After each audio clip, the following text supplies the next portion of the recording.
Okay, so next thing we want to do is find out how to forward these ports to the computer that I've just made a static IP on.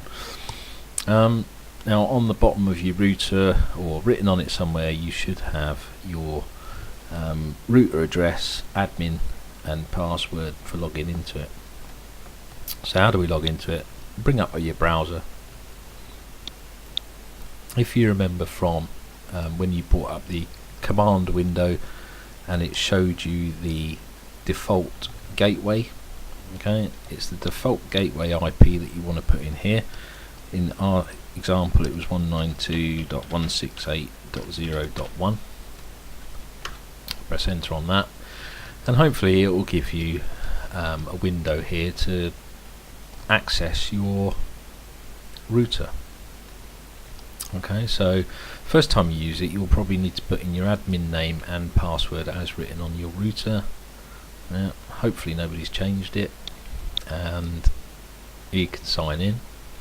Then you've got all kinds of exciting things you can play with there, but don't play with anything because you can break it. So go to advanced settings, look down the list here, and we know we're looking for a thing called port forwarding. So there it is. Click the port forwarding, and now we want to add a rule. In GPBikes, we know that the port range is 10.5.10, 10.5.11, 10.500. So we just want to add them as the ports that are allowed to speak freely to our server.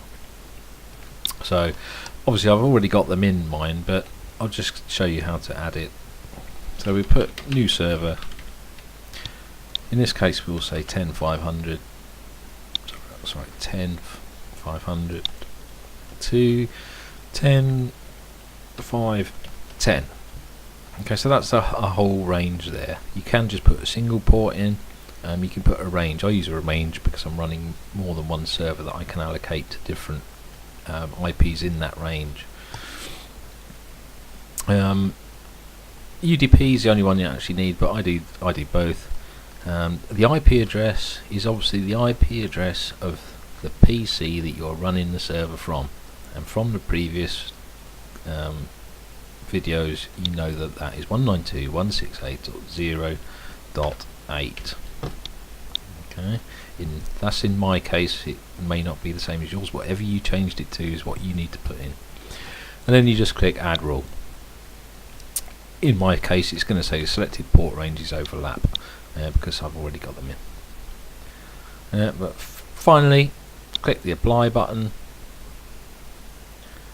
and you're done. Sign out and you're ready to go.